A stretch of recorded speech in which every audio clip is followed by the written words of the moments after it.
전에 나와 예배하는 여러분 모두에게 하나님의 크신 은혜와 축복이 함께하길 주님의 이름으로 축복합니다. 제 기억에는 아마 1년 전쯤인 것 같아요. 아마 학원사님이 인전 총회 여성부장으로 취임하셔갖고 제가 그때 설교하러 왔고 끝날 때 되니까 오는 것 같아요. 학원사님 어디 계세요? 저 뒤에 계시는군요. 여러분 잘 모르지만 임원회를 하는 게 쉽지가 않고요. 여기 부산에서 서울까지 왔다 갔다 하는데 제가 언뜻 들어보니까 혼자 다니신 게 아니라 또 이영록 장로님이 또 같이 이렇게 왔다 갔다 하셨대요. 아마 그런 것 같은데 두 분 위해서 박수 한번 쳐주시죠.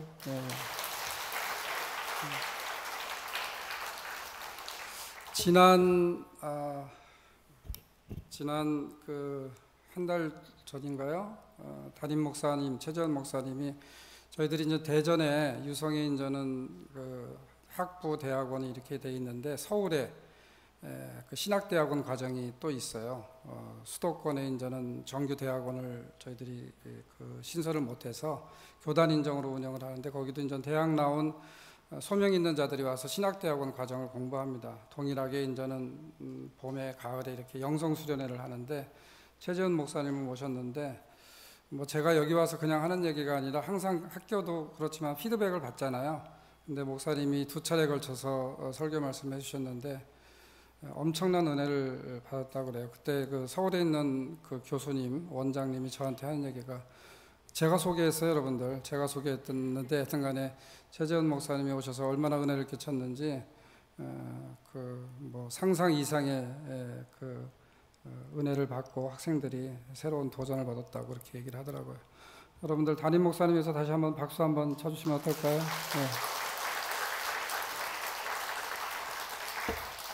원래 매일 듣는 설교는 그렇게 감동이 별로 잘 안 돼요. 뭐 벌써 20년이 됐잖아요, 제가 알기로는. 그런데 또 다른 곳에 가서 사역을 할 때 저도 여러분들 마찬가지잖아요. 제가 암만 설교 못해도 여러분들 은혜 받는다고 얘기하시죠? 오늘 드려지는 예배 가운데 설교의 제목이 이제는 기억이 중요합니다. 이런 주제를 가지고 말씀을 증거하려고 그래요. 내용은 여러분들이 대부분들이 아시는 내용이겠지만 오늘 본문 다시 한번 제가 읽어봅니다. 너희는 애굽에서 나오는 길에 아말렉이 내게 행한 일을 기억하라. 그러니까 기억하는 것이 중요하다고 하는 주제를 가지고 여러분들과 말씀을 나누려고 합니다. 그 피터 드루크라고 하는 20세기 최고의 경영학자가 있어요. 그 사람이 뭐라고 얘기했냐? 단점을 고치려고 노력하지 마십시오. 거기에 쏟을 노력을 당신의 장점을 극대화하는 데 집중하십시오. 사실 우리가 살다 보면은 뭐 이렇게 나이가 먹다 보면은 장단점이 다 있습니다. 뭐 목사님들도 마찬가지고 장로들도 마찬가지고 기업의 CEO도 마찬가지고 대통령도 마찬가지고 다 장단점이 있어요. 어떻게 완벽합니까? 그런데 이제는 나이를 먹다 보면은 단점을 극복하는 데는 사실은 어려워요. 그래서 그거는 최소화하고 오히려 내가 갖고 있는 장점을 극대화하는 게 살아가는데 훨씬 더 좋다는 이야기가 되겠죠. 아마 이제는 세계 경영학자로서 모든 것들을 진단할 수 있는 그러한 위치에 있는 그러한 교수님이니까 아마 분명한 일리가 있다고 생각이 됩니다. 지금 저희들은 어느 누구보다 겪어보지 못했던 코로나를 겪었습니다. 국가 경제가 위기고 기업들이 문을 닫았고 또 특히 교회들은 예배를 드릴 수가 없어서 얼마나 많은 어려움을 겪었는지 몰라요. 그 당시 예배를 드리지 못했던 그러한 어떤 흐름들이 지금의 시점에서 다시 회복되는 게 어렵다고 이야기합니다. 여러분들 잘 아는 교단에 이제 많은 대형 교회들이 있는데 이제 수원중앙교회가 거기는 카운트로 한 10,000명 출석을 해요. 근데 제가 이제 거기 협동으로 있는데 보면은 그 10,000명 출석이 지금 7,000명에서 8,000명 사이 왔다 갔다 합니다. 그러니까 건축을 했어요. 코로나 기간 이후에 지나서 또 건축을 하고 새 성전으로 입당했는데도 불구하고 매주마다 뭐 몇십 명씩 들어와요. 그런데도 불구하고 코로나 이전에 10,000명 교인을 회복하기가 어렵다는 거예요. 그러면 여러분들 10,000명의 교인이 숫자만이 아니잖아요. 지역사회에 그들이 갖고 있는 어떤 영향력도 그렇고 교회의 재정도 그렇고 모든 것들이 다 어려워진다는 얘기입니다. 아마 여기 대다수가 다 직장을 다니고 기업을 하고 계시니까 얼마나 어려운지 알 거예요. 그것뿐만입니까? 9년밖에 안 된 3차 산업혁명이 지나가고 4차 산업혁명이라는 말을 해요. 우리가 얘기하고 있는 AI 시대입니다. 로봇이 인간을 대체하는 시대, 인간의 지능이 로봇보다 못한 그런 시대가 돼버렸다는 거예요. 그러니까 혁명적인 변화가 일어나고 있어요. 이 혁명적인 변화 가운데 어떻게 보면은 도저히 인간들이 스스로 컨트롤할 수 없는 그런 환경이 지속되고 있다는 겁니다. 이 위중한 시기에 여러분들 혹시 생각해 보셨어요? 교회 다니는 게 뭘까? 아니, 그리스도인으로서 살아간다는 게 뭘까? 18세기의 덴마크의 위대한 철학자 키르케고르가 그 당시 19세기의 그 유럽의 상황을 보니까, 사람들을 쳐다보니까 이게 하나님을 믿는 사람들이 아니야. 사회를 보니까 기독교 문화, 기독교 문명이라고 이야기했는데 도저히 그것을 이야기할 수 없는 그러한 자본주의적이고 그 다음에 또 세속적인 그런 흐름들이 너무나도 많은 거예요. 그러니까 짧은 인생을 살았지만 철학자로서 신학자로서 그가 쓴 작품들, 글들을 보면 대부분들이 기독교인이 된다는 게 그 당시 뭘까 하는 그런 주제였어요. 전 여러분들에게 한번 도전하고 싶습니다. 여러분들 뭐 처음 신앙생활 했는지 모르지만 제가 아는 범일교회 교인들 대다수의 많은 사람들이, 여기 원로장로님 지금 90이 넘었는데 오랫동안 교회의 모든 것들을 책임을 지고 함께 기도하고 피땀 흘려 여기 교회를 세우셨어요. 수많은 성도님들, 권사님들이 마찬가지라고 생각이 됩니다. 그렇게 오랫동안 2대, 3대, 4대, 5대 신앙생활하고 있는데 과연 신앙생활한다고 하는 의미가 무엇일까? 그냥 교회만 다닌 걸까? 많은 사람들이 내가 할 수 없는 것, 내가 컨트롤할 수 없는 것에 늘 울고 불고 매달리는 것, 그거 신앙생활이라고 생각하고 있어요. 저는 그렇게 보지 않습니다. 분명히 하나님께서만 할 수 있는 일이 있고 우리 사람들이 할 수 있는 일이 있어요. 하나님이 할 수 있는 일인데도 불구하고 내가 하려고 하면은 불가능한 거예요, 여러분들.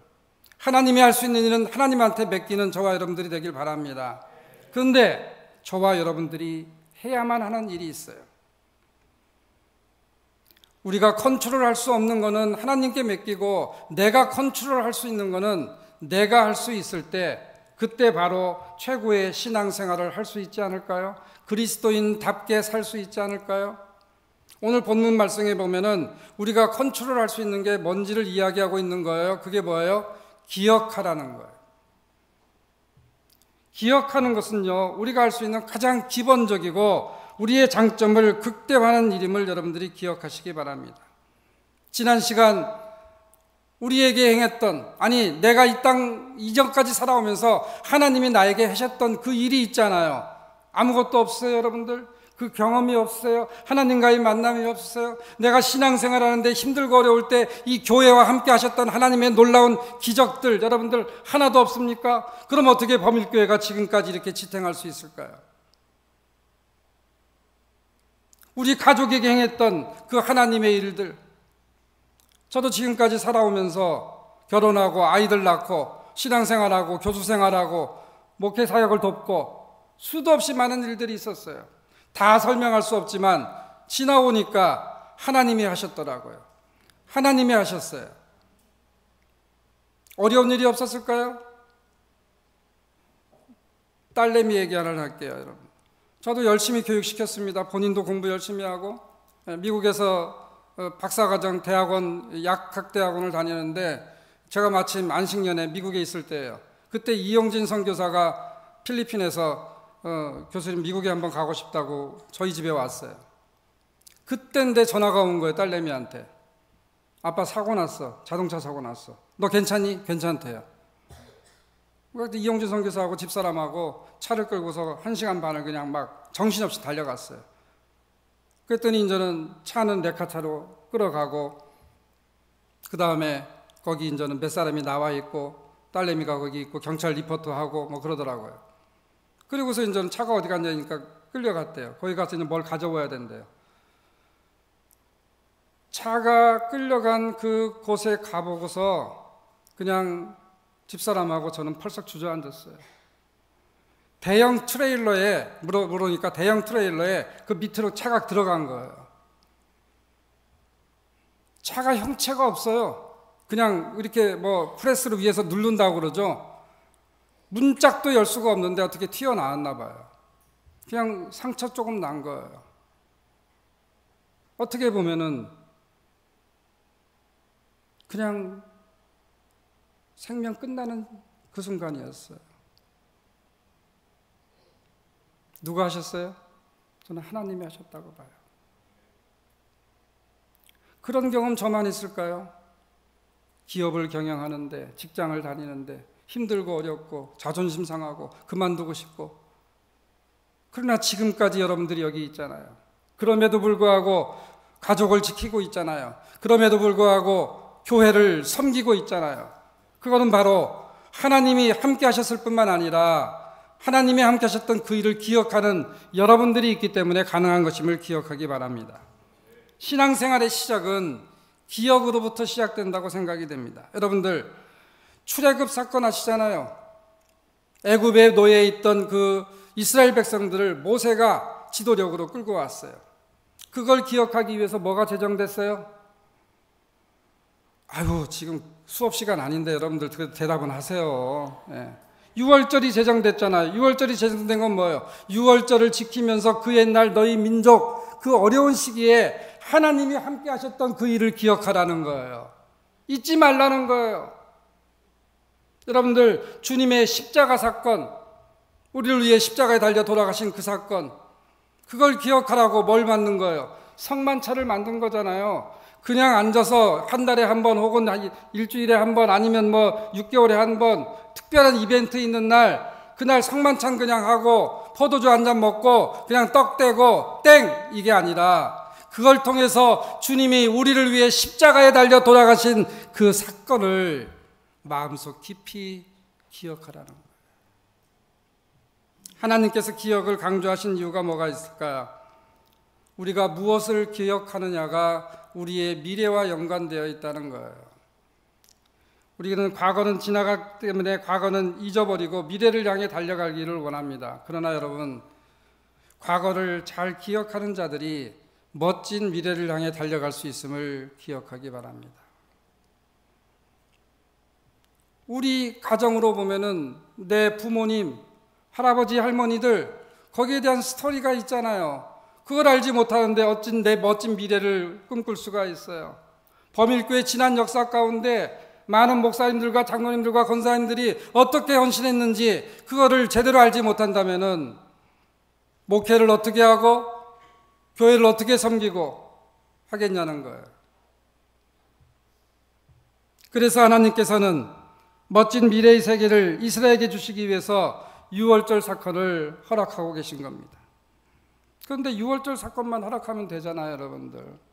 아, 이스라엘 백성, 내가 힘들고 어려울 때, 아니 아무것도 없는 그 노예 생활을 할 때 하나님이 나를 부르셨구나, 우리 조상들을 부르셨구나, 이거면 될 것 같은데 오늘 보니까 아말렉 사건을 기억하라고 해요. 25장 18절입니다. 곧 그들이 너를 길에서 만날 내가 피곤할 때 내 뒤에 떨어진 약한 자들을 쳤고 하나님을 두려워하지 아니하였느니라. 그들이 누구예요? 아말렉 사람이에요. 근데 무슨 얘기예요? 이게 르비딤 사건입니다, 여러분들. 말 그대로 적군이 돼서 이스라엘 백성들을 누가, 아말렉이 치사하게 뒤에서 쳤다는 거예요. 아말렉이 행한 일은 뭐예요? 이스라엘을 멸하려고 했던 거예요. 멸하려고 했던 겁니다. 여러분들, 유월절 사건은 이스라엘을 구원한 사건이에요. 아말렉 사건은 뭐냐? 이스라엘이 온 세상에 제사장 나라임을 지각하게 하게 한 사건이라는 거예요. 그래서 두 가지를 기억하라는 거예요. 그러면 여러분들, 아말렉이 누구예요? 아말렉이, 여러분들 창세기 36장으로 넘어갑니다. 에서의 아들 엘리바스의 첩 딥나는 아말렉을 엘리바스에서 낳았으니 이들은 에서의 아내 아다의 자손이며, 누구냐? 아브라함의 아들 이삭, 이삭이 에서와 야곱을 낳았어요. 여러분들 잘 아는 쌍둥이 형제. 그리고 그 아들 에서, 에서의 아들 엘리바스, 엘리바스의 아들 아말렉. 계보가 이렇게 되는 겁니다. 그러니까 누구예요, 여러분들? 아브라함의 육적인 후손이에요. 예? 야곱의 후손이 아니라 에서의 후손이라는 거예요. 그죠? 야곱의 후손으로 이루어진 이스라엘과는 적대적인 관계, 형제지간이지만 서로가 으르렁거리고 있는 거예요. 그 아말렉이 지금 출애굽해서 르비딤에서 있을 때, 그때 뭐예요? 뒤에 와서 공격한 거예요. 멸절시키려고 공격한 겁니다. 여러분들 출애굽한 이스라엘의 역사를 잠시 살펴볼게요. 여러분들 출애굽기 16장 17장에 여러분들 잘 나와 있습니다. 이스라엘 민족이 40년 광야 생활을 합니다. 그때 기적을 많이 체험해요. 여러분들 먹을 게 없잖아요. 이번에 강릉에 보니까 비가 안 오니까 물이 바짝 말라갖고 저수도 안 돼갖고 여러분들 온 국민들이 거기다가 물을 보냈잖아요. 여러분들 소망대원들이 군인들이 동원돼갖고 그죠? 여러분들 물이 없다는 거 얼마나 기가 막힌 일이에요. 당장 생명과 관계되는 겁니다. 먹을 것이 없다는 거 여러분들 하루 이틀 굶을 수 있어요. 일주일 금식할 수 있어요. 예, 오케이 40일 금식할 수 있다고 봅시다. 그러나 다 죽게 돼 있어요.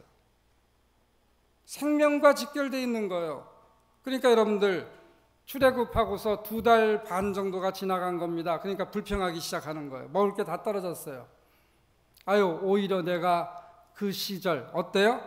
애굽의 시절 노예로 돌아가면은 그때 그 시절이면은 지금 굶어 죽진 않을 텐데, 자유가 없을진 몰라도, 하나님을 제대로 섬길 수 없었는지는 몰라도 굶어 죽진 않았을 텐데 불평이 그냥 하늘을 치솟는 거예요.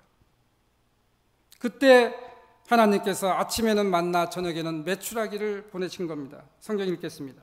출애굽기 16장 저녁에는 메추라기가 와서 진에 덮이고 아침에는 이슬이 진 주위에 있더니 그 이슬이 마른 후에 광야 지면에 작고 둥글며 서리같이 가는 것이 있는지라. 이스라엘 자손이 보고 그것이 무엇인지 알지 못하여 서로 이르되 이것이 무엇이냐 하나 모세가 그들에게 이르되 이는 여호와께서 너희에게 주어 먹게 하신 양식이라.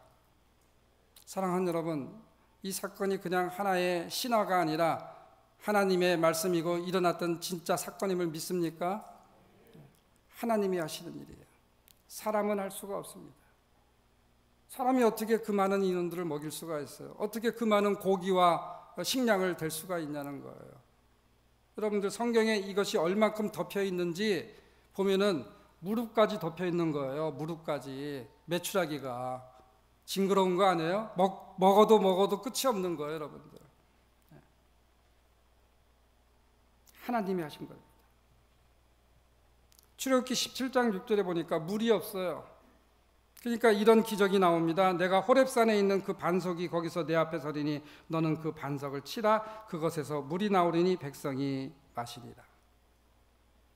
먹을 게 있는데 또 물이 모질라요. 또 불평합니다.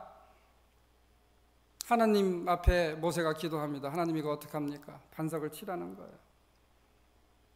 하나님이 해결해 주십니다. 하나님이 컨트롤하는 겁니다. 여러분들 지금 기적을 체험하고 있잖아요. 여러분들 애굽에 있다가 이미 나온 것 자체, 홍해를 건넌 것 자체가 여러분들 기적 아닙니까? 근데 그때는 막 하나님을 찬양합니다. 하나님을 예배합니다. 말 그대로 만유의 주, 말 그대로 창조주 하나님, 우리를 보호하시는 하나님. 근데 금방 먹을 게 없으니까 컴플레인합니다. 이스라엘 백성뿐만 아니라 오늘날 살아가는 저와 여러분들도 마찬가지라고 봅니다. 목사가 되어 있지만 조금 힘들고 어려우면은 그 하나님의 은혜를 기억하지 못하고 하나님 왜 나한테 이런 고난을 주십니까? 왜 이런 고통을 주십니까? 이스라엘의 역사가 그때뿐만이 아니라 지속적으로 이어지는 거예요. 어떻게 보면은 유약한 인간들이기 때문에 완벽하게 하나님을 신뢰하고 하나님을 섬길 수 없는지 모르지만 얼마나 우둔한지 모릅니다. 이런 기적을 매일 체험하고 있는 이스라엘 백성인데도 불구하고 또 다른 시험이 닥쳐와요. 지금 에서의 후손인 아말렉이 광야 생활을 하는 이스라엘을 향해서 씨를 말려버리려고 하는 거예요. 쉽게 얘기하면 출애굽기 17장 8절 그때 아말렉이 와서 이스라엘과 르비딤에서 싸우니라. 얼마 안 됐어요.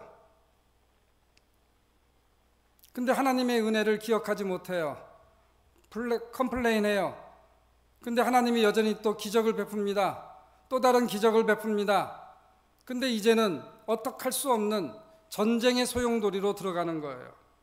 여러분들 아말렉은 정착민이에요. 유목민이 아니에요. 여러 무기를 잘 다룰 줄 알고 갖추어진 군인들이란 말이에요. 근데 여러분들 이제 애굽에서 탈출 나온 이스라엘 백성들은 말 그대로 이제는 광야 생활을 하는 유목민이에요. 무기가 없어요. 전쟁할 수 있는 군사훈련을 받을 시간도 없었고 그렇게 구성이 되어 있지도 않아요. 그때 여러분들 성경에 보니까 모세가 누구를 불러요? 여호수아에게 사람들을 택해서 이제는 군사를 만들라고 해요. 그러니까 청년들을 불러 모았을 거 아니에요. 청년들을.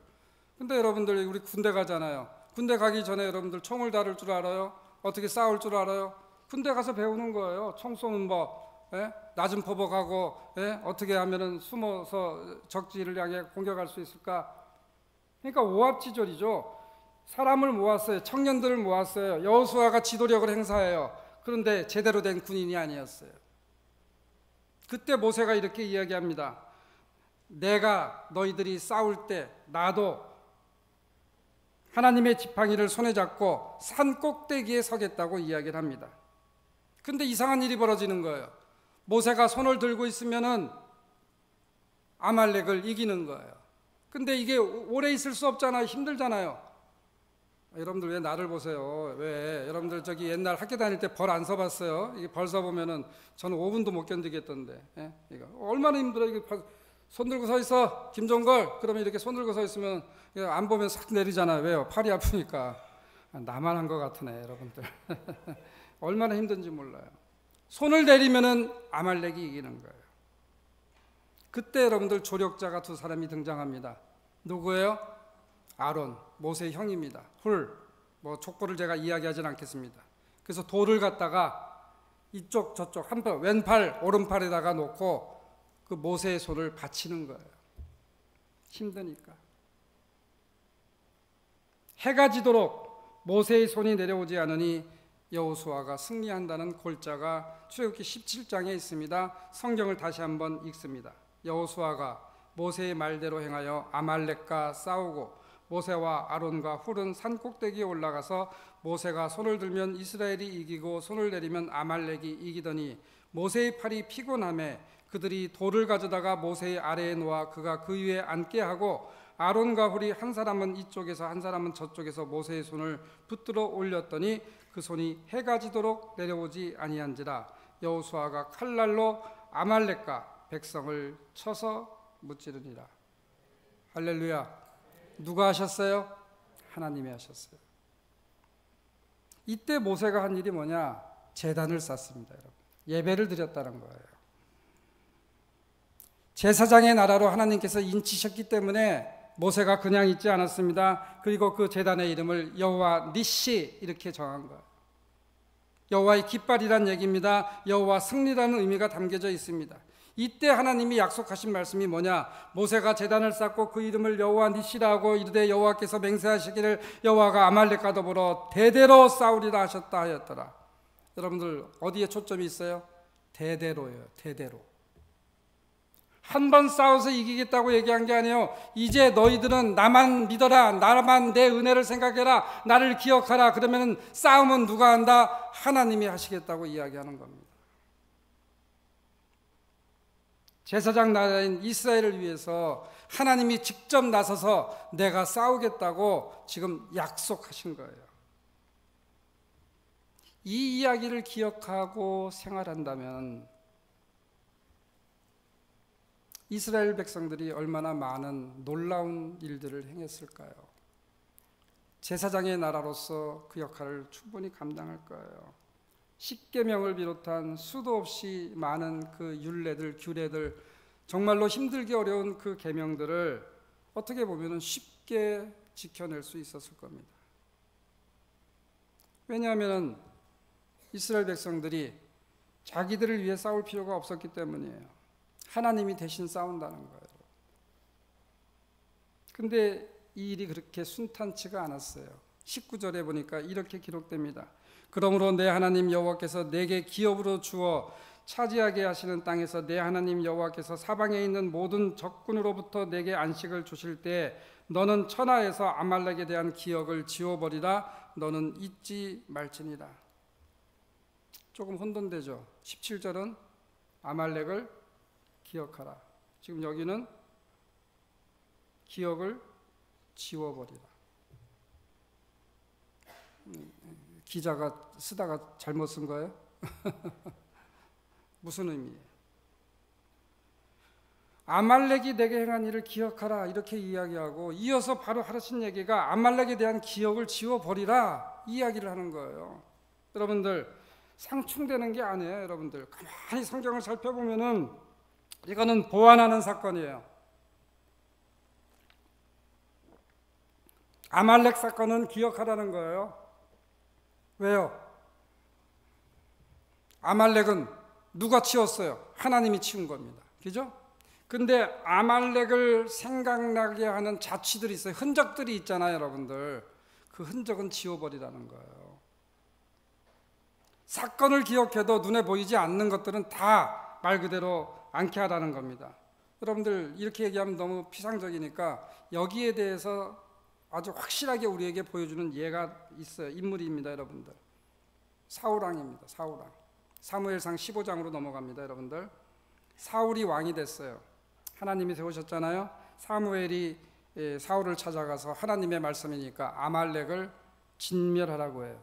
여러분들 지금 출애굽했어요. 누구의? 모세에 의해서. 여호수아, 여러분들 모세가 가나안 땅에 못 들어가죠? 여호수아, 갈렙, 그 다음에 사사시대가 이어집니다. 사사시대는 여러분들 거의 350년이 있어지는 거예요. 350년은 우리가 얘기한 대로 영적인 암흑기예요. 하나님을 제대로 섬기지 않았어요. 누가요? 이스라엘 백성들이에요. 그래서 사사들이 등장하면서 지속적으로 얘기하는 게 뭐예요? 너희들 회개하라고 이야기하고 하나님의 품으로 돌아오라는 거예요. 그런데 돌아오지 않아요. 그리고 이제는 왕국 시대가 되는 겁니다. 그러니까 지금 사울왕이 초대 왕이니까 대략 이게 지금 몇 년이 됐냐? 지금 모세가 출애굽해서 이스라엘 백성을 끌고 나온 후부터 최소한 400년이 넘었다는 게 학자들의 공통적인 얘기예요, 여러분들. 그러니까 400년 동안 누가 있어요? 아말렉이 있어요. 기가 막힌 얘기잖아요, 여러분들. 형제지간이지만 적대적에 있던 아말렉이 끈질기게 생명을 유지하는 거예요. 뭐요? 이스라엘 백성들이 하나님의 명령대로 안 했다는 거예요. 근데 사울왕 때도 마찬가지입니다. 사람뿐만이 아니라 굉장히 잔인한 이야기죠. 그들이 갖고 있었던 모든 것들을 다 진멸, 없애버리라는 거예요. 그때 사울왕이 군사를 끌고 가서 백성들 진멸합니다. 근데 좋은 거는 살짝 남겨요. 오늘 성경 사무엘상 15장에 보니까 이렇게 얘기합니다. 아말렉 사람의 왕 아각을 사로잡고 칼날로 그의 모든 백성을 진멸하였을 때 사울과 백성이 아각과 그의 양과 소의 가장 좋은 것 또는 기름진 것과 어린 양과 모든 좋은 것을 남기고 진멸하기를 즐겨 아니하고 가치 없고 하찮은 것은 진멸하니라. 누구 생각이에요? 사람의 생각이에요. 저거 얼마든지 내가 선한 일에 쓸 수 있는데 저걸 왜 없애? 저걸 왜 없애? 인본주의적인 생각이죠. 계산적인 생각이에요, 여러분들. 근데 하나님의 말씀은 우리의 생각을 뛰어넘어 진멸하라고 했어요. 없애버리라는 거예요. 그때 사무엘이 책망하니까 뭐라고 변명해요? 이거요? 제가 제물 드리려고, 제사 드리려고 남겨둔 겁니다. 얼마나 기가 막힌 변명이에요. 설득력 있잖아요. 이거 내가 쓰려고 한 거 아니에요. 내가 지금 인마이 포켓하려고 그냥 내가 지금 재산 증식하려고 한 게 아니라 하나님께 제사를 드리기 위해서 내가 이것을 남겨뒀다고 이야기를 해요. 여러분들 그때 하신 유명한 말씀이 지금 여러분들이 잘 아는 사무엘상 15장 22절이에요. 사무엘이 이르되 여호와께서 번제와 다른 제사를 그의 목소리를 청종하는 것을 좋아하심같이 좋아하시겠나이까. 순종이 제사보다 낫고 듣는 것이 순양의 기름보다 나으리라. 이 말씀이 여기서 나온 거예요. 하나님의 명령을 어기고 내가 계산했다는 거예요. 얼마나 많은지 모릅니다. 신앙생활하면서. 하나님이 생각이 어떤지를 우리가 물어야 되는데 우리가 묻지 않아요. 여러분들 저는 이건 또 신학적인 얘기가 될 수 있지만 제가 지금까지 신앙생활하면서 하나님의 음성이 들리면 좋겠어요. 종거라 뭐 어떻게 하라고 딱 들리면 좋겠는데 저 지금까지 한 번도 못 들었어요. 영성이 약하다고요? 아니에요. 하나님이 이미 텍스트, 하나님의 말씀을 통해서 우리에게 주셨어요, 여러분들. 그 말씀을 깊이 묵상하고 기도하고 하나님께 아뢰면 내 마음에 감동이 오는 거예요, 여러분들. 자꾸 신비만 쫓지 마세요, 여러분들. 전 신비주의, 말 그대로 우리가 얘기하고 있는 어떤 큰 사건들, 기적들을 거부하는 사람은 아닙니다. 그러나 그건 특별한 하나님의 은총이에요, 여러분들. 이미도 우리에게 주어진 계시에 하나님의 말씀이 있다는 거예요. 그 말씀을 통해서 여러분들이 하나님의 음성을 듣는 지혜로운 성도 되기를 주님의 이름으로 축복합니다. 사울이 어떻게 됐어요, 결국은? 이 사건으로 왕위가 찬탈되면, 쉽게 얘기하면 끝나버립니다. 왕의 자리에서 쫓겨나요. 사울이 아말렉 사건을 기억했어요? 기억을 제대로 못한 겁니다, 여러분들. 제대로 기억했다면은 소와 양과 기름진 것을 남겨둘 리가 없습니다. 아말렉 사건은 기억했을지 모르지만 자칫 흔적을 그대로 갖고 있다는 거예요. 아말렉을 지워버리라고 하는 하나님의 명령을 어겼다는 겁니다. 오스기니스라고 하는 신학자가 이런 이야기를 해요. 세대의 계승은 전체 인류뿐 아니라 하나님의 백성들에게 중요합니다. 다음 세대로 최고의 유산과 지혜를 전하지 못하는 가정, 국가, 교회에 화가 있을 겁니다.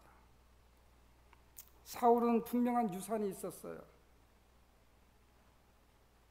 왕이니까 그 이전 사사시대 때 350년 동안, 그리고 그 이전 선조 때 모세가 그 애굽에서 백성을 다 알았을 거 아니에요. 여러분들, 왕이 그걸 모르겠어요? 역사를 모르겠어요? 근데 그 유산을 이어가지 못했어요. 그런데 결국은 뭐예요? 불운의 왕으로 끝나버린 겁니다. 이 귀한 유산이 뭐예요? 앞서 얘기한 여호와 니시예요. 반면 이 이야기를 기억하는 사람들은 어떤 일들이 벌어질까? 모세와 아론과 훌이 함께 손을 들고 있던 이야기를 읽고 또 읽는다면은, 세 사람이 함께 있을 때, 함께 동역할 때 하나님께서 대신 전쟁을 해주신 그 사건을 기억한다면은 그 함께 손을 드는 것이 얼마나 귀중한 것인지 알 수 있었을 것입니다. 이런 이야기예요, 여러분들. 남편이 힘들면은 남편 욕하고, 직장에서 쫓겨났다고, 사업 망가졌다고 뭐라고 하는 게 아니라, 같이 살고 있는 가장 아내가, 친한 아내가, 살을 맞대고 있는 아내가 손을 들어줘야 되는 거예요. 격려해야 되는 거예요. 자식이 힘들고 어려울 때 너는 왜 이렇게 비교하면서 남의 자식에 대비해서 뭐라고 얘기하는 게 아니라 그 자식에게 용기를 주고 힘을 주라는 거예요. 목사님이 힘들고 어려울 때, 장로님들이 힘들고 어려울 때, 권사님들이 힘들고 어려울 때, 범일교회가 지난 역사 가운데 여기까지 왔다면은 같이 손을 들어주는 동역자가 필요하다는 겁니다. 그게 친구 아니에요? 그게 신앙생활 아니에요? 여러분들, 신앙생활의 의미가 뭘까요? 서두에 제가 이렇게 얘기했잖아요. 교회 다니는 의미가 뭘까요?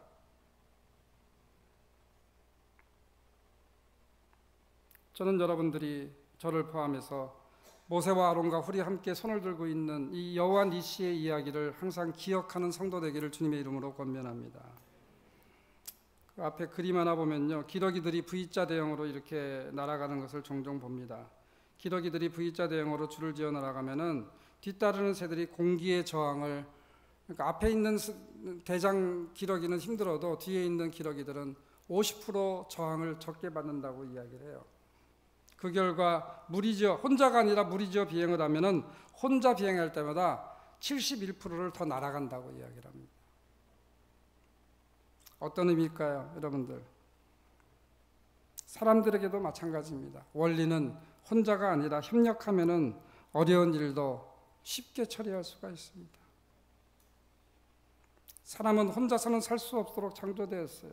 창세기 2장에 이야기하고 있잖아요. 아담을 지은 이후에, 그래서 혼자 있는 것이, 독처하는 것이 좋지 못하니 동반자 짝을 지어준 거예요. 가정을 세우신 거예요. 부부끼리는 함께 하는 겁니다. 가족은 함께 하는 거예요. 신앙생활은 함께 하는 겁니다. 갈등과 반목과 질투와 시기가 아니라, 교회가 모인 총회도 마찬가지입니다. 근데 오늘날 총회를 보고 오늘날 교계를 보면은 죄송합니다. 이게 교회일까? 이게 총회일까 하는 생각이에요. 갑자기 그런 생각이 드네요. 원고에는 없습니다. 저 미국의 그 조지아 옆에 어디입니까? 테네시에 가면요, 교회가 이름이, 여러분들 미국 교회 이름도 비슷해요. 여기 뭐 지역 이름이 범일동이니까 범일 침례교회 이렇게 돼 있잖아요. 뭐 아니면 뭐 중앙 혹은 센트럴 아니면 퍼스트 제일 뭐 이런 교회를 많이 써요. 그러니까 아니면 제일 침례교회, 뭐 제일 장로교회, 중앙 장로교회 뭐 이런 식으로 써야 되는데, 교회 이름이 레드, 제 발음이 별로 안 좋아요. RED, 레드 교회예요. 레드 교회, 빨간 교회. 한쪽에는 조금 떨어져 있는 이름이 블루 교회예요. BLUE. 발음이 나쁘다고 우리 애들이 항상 뭐라고 그러는데 내가 그래서 스페링 알려주는 거예요. 빨간 교회 이름이 빨간 교회가 뭐고 블루 교회가 뭐예요? 여러분들 한번 상상해 보세요. 왜 그 교회예요? 왜 교회 이름이? 시간이 없으니까 빨리 내가 얘기할게요. 교회가 하나였어요. 하나. 제가 한인 교회 얘기하는 게 아니라 미국 분들 교회예요. 미국 분들 교회. 근데 교회가 리모델링 하는 거예요. 리모델링 하는데, 교회 카페트 색깔을, 걔들 카페트를 하잖아요. 카페트를 빨간 걸로 할 거냐 파란 걸로 할 거냐 싸움이 붙은 거예요. 교회예요, 여러분들. 그게 한 교회가 찢어져 갖고 2층에서 예배드리고 1층에서 예배드려요. 똑같은 교회인데 그게 교회예요? 교회의 개별적 명칭이 그리스도인이잖아요. 그리스도인의 집합적 개념이 교회예요. 우리가 숨길 필요 없이 오늘날 바닥을 치고 있잖아요, 교회들이. 여러분들 청년들 여기 그렇게 뭐 얼마큼 되는지 저는 잘 모르겠습니다. 청년들, 다음 세대들, 여러분들 선교학에서 이야기할 때 미전도 종족이에요. 다른 데 나갈 필요가 없어요, 선교하러. 우리나라에 쉽게 얘기하면 3.5%가 안 된다는 거예요. 100명 중에 3.5명만 교회 다닌다는 거예요, 다음 세대들이. 그걸 미전도 종족이라고 이야기합니다. 옛날에 뭐 1000만 기독교인, 미안하지만 제가 그냥 쉽게 얘기하면 뻥이에요, 다. 지금 많아야 500만이고요. 이젠 400만 향해서 가고 있고 2050년 되면 300만까지 내려간다고 하는 통계입니다, 여러분들. 전도해 보시잖아요. 안 먹혀요. 안 들어가요. 예. 결론 맺으려고 합니다. 우리가 전수시킬 것은 두 가지라고 봅니다. 모세와 아론과 훌의 이야기. 또 하나는 그건 성경 이야기잖아요. 우리들의 이야기예요. 내가 옛날에 이랬는데 목사님이 이렇게 손을 잡아주니까, 장로님이 이렇게 손을 잡고 기도해주니까, 우리 권사님이 나를 향해서 이렇게 섬겨주니까 내가 이렇게 일어설 수 있었다. 그 말 한마디가, 밥 한 그릇이, 나에게 빌려준 돈 100만 원이 1000만 원이 내가 일어서는 아주 모토가 됐다. 이게 신앙생활 아니에요? 힘들고 어려울 때 모른 척하는 게 아니라. 사랑하는 여러분, 여호와 니시의 이야기를 유산을 삼고 여러분들이 대대로 물려주고, 지금까지 함께 하셨던 그 하나님의 놀라운 기적과 우리 가족에게 베풀었던 거, 내 개인에게 베풀었던 거, 우리 교회에게 베풀었던 그 놀라운 하나님의 역사를 여러분들이 전해줌으로 말미암아 이 땅 살아가면서 진지하게 그리스도인으로 살아가는 게 무엇인지를 고민하고 함께 동역하는 여러분들 되기를 주님의 이름으로 축복합니다. 마지막으로 성경 읽고 마칩니다. 너희는 애굽에서 나오는 길에 아말렉이 내게 행한 일을 기억하라. 기도하겠습니다.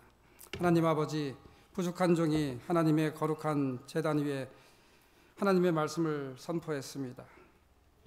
아말렉이 행한 그 일들을 기억하며 저희들 이 땅 살아가며 그리스도인으로서 어떻게 살아가야 될지 다시 한번 돌이켜보는 귀하고 복된 시간 되게 하여 주시옵소서. 예수님의 이름으로 기도하옵나이다. 아멘.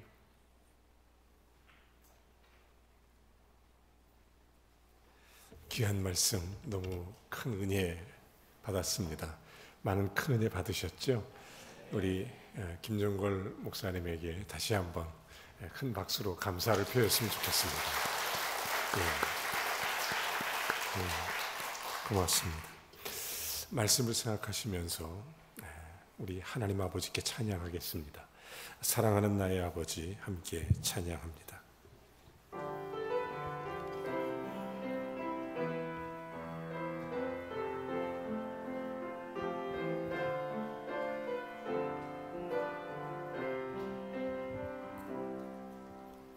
사랑하는 나의 아버지 이름 높여 드립니다. 주의 나라 찬양 속에 임하시니 능력에 주께 찬송하네. 전능하신 하나님 찬양 언제나 동일하신 주 전능하신 하나님 찬양 영원히 다스리네.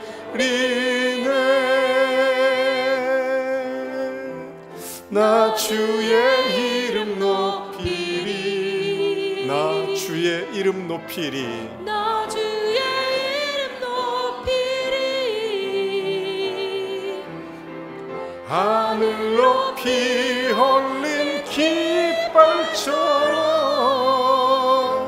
주의 이름 높이 전능하신 하나님 찬양 하나님 찬양 언제나 동일하신 주 전능하신 하나님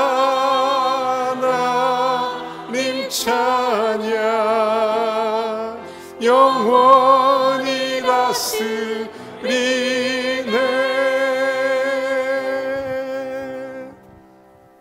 아멘. 오늘 정말 큰 은혜 받는 시간이고 날입니다. 봉헌송 한 에스더 여선교회 티를 입고 나왔는데 지금 뭐라고 쓴 건가 자세히 봤더니 99을 그냥 내버려 두고 하나를 찾으러 오신 예수님을 딱 영어로 이렇게 써놨더라고요. 99은 그대로 두고 하나를 찾으러 오신 예수님. 굉장히 감동받았어요. 큰 은혜 받았습니다.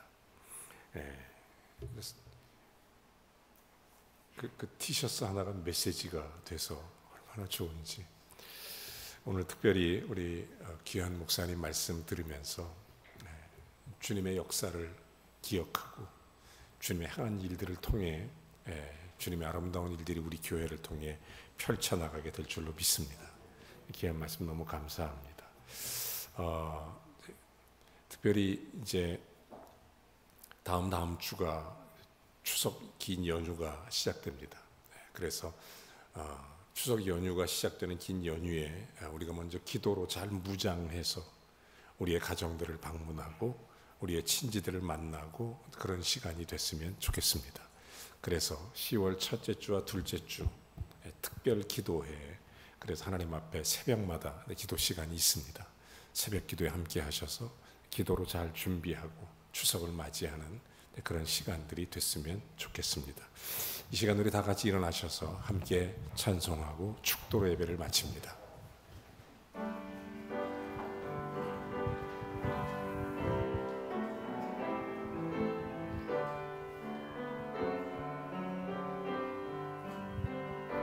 찬양하라 내 영혼아 찬양하라 내 영혼아 내 속에 있는 것들아 아멘 있는 것들아 다 찬양하라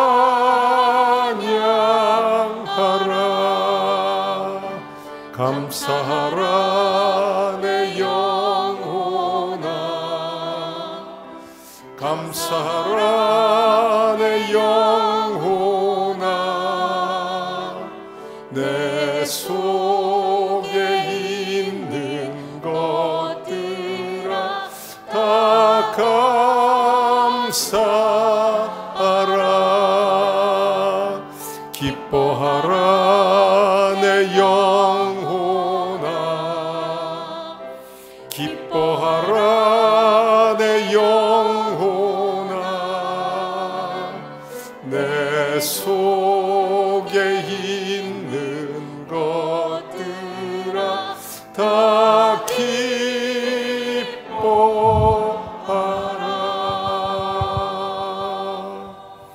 이제는 우리 주 예수 그리스도의 은혜와 하나님 아버지의 극진하신 사랑과 성령의 교통대주 충만하심이 몸된 교회와 사랑하는 모든 성도들, 주님을 기억하여 우리에게 행했던 모든 일들의 여호와 니시로 주를 찬송하도록 축복하시어 하나님의 거룩한 영광으로 주님의 열매 맺기를 우리 구주 예수 그리스도의 이름으로 간절히 축원하옵나이다.